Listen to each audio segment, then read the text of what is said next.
Hello guys, मेरा नाम है रवि और स्टडी ग्लो में आपका बहुत बहुत स्वागत है। दोस्तों, आज हम बात करेंगे हबल के बारे में, हबल कांस्टेंट के बारे में। आप चिंता मत करिए, इसे मैं आपको समझाऊंगा आसान भाषा में। लेकिन उससे अहम मुद्दा यह है कि जेम्स वेब टेलीस्कोप जो भेजा गया था, जिसका काम था यूनिवर्स के बारे में निरीक्षण करना, अब उसने कुछ ऐसे तथ्य रखे हैं जो काफी ज्यादा हैरान करते हैं। हैरान क्या करते हैं, यानी कि जैसे हमने बहुत साल पहले क्या किया था, हबल कांस्टेंट के बारे में खोज किया था, यानी कि हमारा जो यूनिवर्स फैल रहा है उसके गति के बारे में, उसकी स्पीड के बारे में हमने क्या किया था, मेजरमेंट किया था। अब क्या हुआ है, जेम्स वेब टेलीस्कोप क्या करता है, फिर से वही मेजरमेंट करता है, लेकिन इस बार क्या है, कुछ अलग है, कुछ बदलाव है उसमें, कुछ डिफरेंस है। क्या डिफरेंस है, वो डिफरेंस है उस मेजरमेंट में। यानी कि आप ऐसे समझिए कि मान लीजिए एक गाड़ी की स्पीड है या ट्रेन की स्पीड है जो हमेशा चलती है 4 किलोमीटर पर सेकंड के साथ चलती है, मान लीजिए कोई भी स्पीड है। अब सबको ये पता है भाई ये गाड़ी इसी स्पीड से चलती है, लेकिन एक दिन क्या होता है, एक नया इंसान जाता है मेजर करने के लिए, बोलता है नहीं ऐसा नहीं है, ये जो गाड़ी है 5 किलोमीटर पर सेकंड के स्पीड के हिसाब से ये चलती है। अब यहां पे बहुत बड़ा विवाद खड़ा हो जाएगा। विवाद क्यों खड़ा होगा, क्योंकि ये एक बहुत ही पुरानी धारणा थी। जैसे कि कई साल से ये माना जा रहा था कि जो हमारी ट्रेन है वो इस स्पीड से चलेगी, लेकिन अब क्या हो रहा है, उसमें कोई कह रहा है कि स्पीड गलत है, तो फिर ये काफी हैरान करता है। यही हमारे वैज्ञानिकों के साथ है। वैज्ञानिक ये मानते थे कि जो हबल कांस्टेंट है, यानी कि जो यूनिवर्स की बढ़ने की स्पीड है, इसको हम हबल कांस्टेंट के नाम से जानते हैं, वो क्या हो रहा है, उसमें कुछ बदलाव आए हैं। बदलाव किसकी वजह से आए हैं, मेजरमेंट जो हुआ है जेम्स वेब टेलीस्कोप की वजह से, उससे आए हैं। अब क्या होगा, अब समझने की बात यह है दोस्तों कि फिर से वैज्ञानिकों के सामने एक और गुत्थी खड़ी होगी। खड़ी क्या होगी, अभी तक वैज्ञानिक ये मानते थे कि हमारा जो यूनिवर्स है क्या कर रहा है, एक्सपैंड कर रहा है, जिसे हम हबल एक्सप्लोरेशन भी बोलते हैं। यानी कि अभी तक हमें यह लगता था कि हमारा जो यूनिवर्स है बहुत तेजी से फैल रहा है। अब क्या था, देखिए लंबी कहानी है लेकिन मजा आपको बहुत आएगा, ठीक है।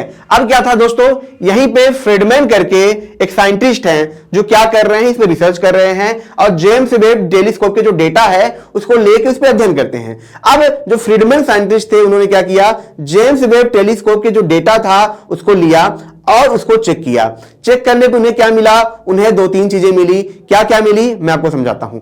पहला, जैसा कि मैंने हबल कांस्टेंट का बताया, वो जो मेजरमेंट था वो थोड़ा सा गलत था, यानी कि उसमें कुछ डिफरेंसेस थे।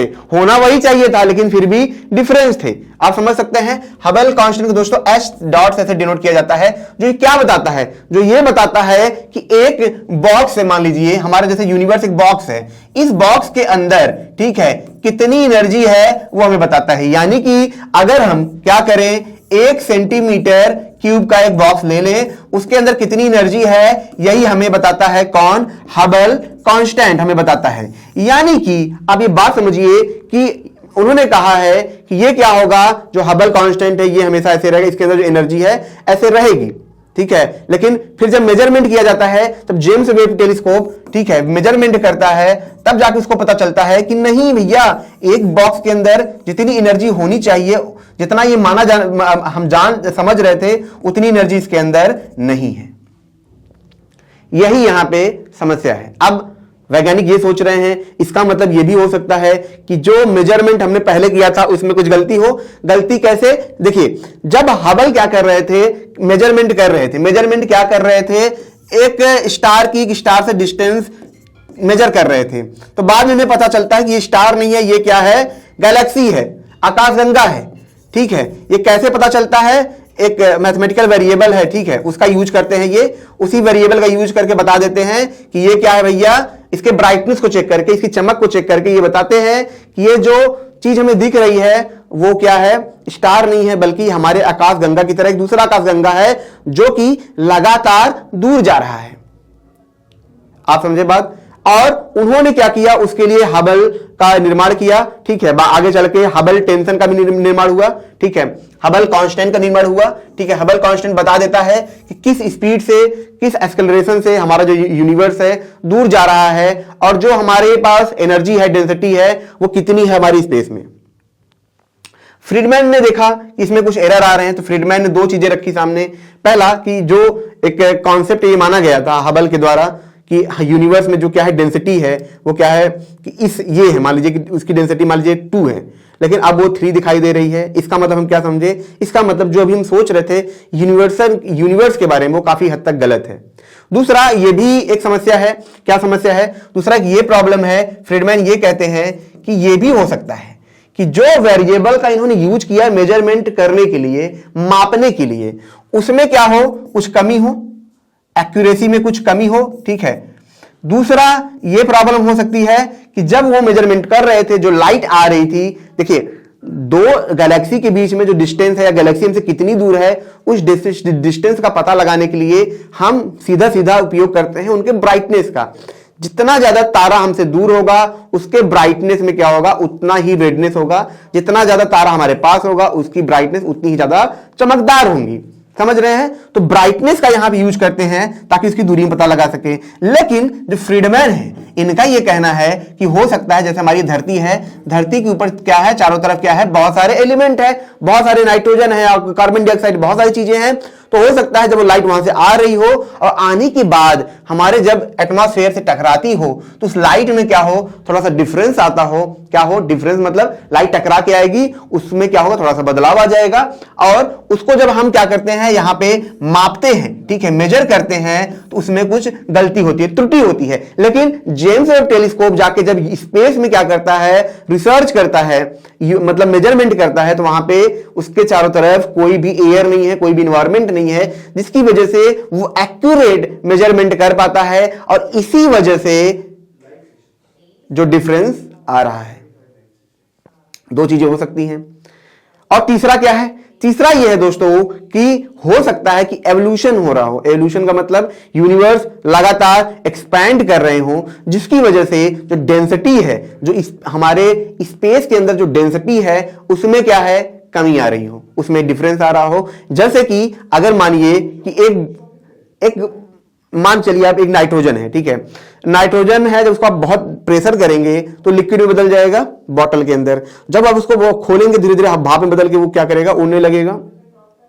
यही होता है, या फिर थोड़ा सा फैल जाएगा, वो यही होता है। अब यूनिवर्स जब लगातार फैलेगा तो उसकी जो चीजें हैं वो दूर होंगी, ठीक है, दूर होंगी तो उसकी डेंसिटी में क्या होगी, कमी आएगी। अब आप सोचेंगे सर डेंसिटी में कमी आएगी तो हमें कैसे पता चलेगा, भाई इसमें डेंसिटी में कमी हम कैसे चेक करेंगे। तो चेक करते हैं दोस्तों कॉस्मिक वेव माइक्रो बैकग्राउंड के थ्रू, ठीक है। अब सोचेंगे आप ये क्या है, ये दोस्तों यहां पे मैं आपको दिखा रहा हूं, ये देखिए हमारा जैसे यूनिवर्स है ना, ये ढेर सारे यूनिवर्स है, गैलेक्सीज हैं, तो इसके बीच में जो स्पेस है, ठीक है, यहां पे क्या है, छोटे छोटे रेडिएशन है। रेडिएशन का मतलब जब बिग बैंग हुआ उस दौरान जो रेडिएशन पैदा हुए वो अभी तक है, यानी कि अभी तक हमारे यूनिवर्स में क्या हो रहे हैं, तैर रहे हैं, लेकिन वो इतने पुराने हो गए हैं कि हमें दिखते ही नहीं, वो माइक्रोवेव में बदल गए हैं, यानी कि उनकी एनर्जी एकदम कम हो गई है। कितनी एनर्जी हो गई है, यानी कि हमारे जो स्पेस में ये मौजूद है ये लगभग 3 केल्विन के आसपास, ये शायद ऐसे कुछ है, देखिए मुझे याद नहीं आ रहा है, इतना टेम्परेचर ही पैदा करते हैं। जब इन्हें मेजर किया गया तो पता चला कि हाँ ये मौजूद है और ये टेम्परेचर इतना पैदा करते हैं। इन्हें थर्मल कैमरा होते हैं उनके द्वारा इनको देखा भी गया था। इनको ये काफी पुराने रिसर्च है, ठीक है। तो इनमें भी ये क्या हुआ है, बदलाव आया है, ठीक है, यानी कि इनके टेम्परेचर में भी जो जेम्स वेब टेलीस्कोप कर रहा है उसने भी देखा इसमें कुछ आया है बदलाव। और ये चीज काफी ज्यादा हैरान करती है और इसी पे जो फ्रीडमैन हैं वो लगातार काम कर रहे हैं, वो देखना चाह रहे हैं कि क्या नतीजा निकलता है। खैर ये तो नतीजा निकल गया है कि फ्लक्चुएशन है, मेजरमेंट में क्या है, एक फ्लक्चुएशन है। उस फ्लक्चुएशन की वजह से, उसकी वजह क्या है अभी तक ये सामने नहीं आई है।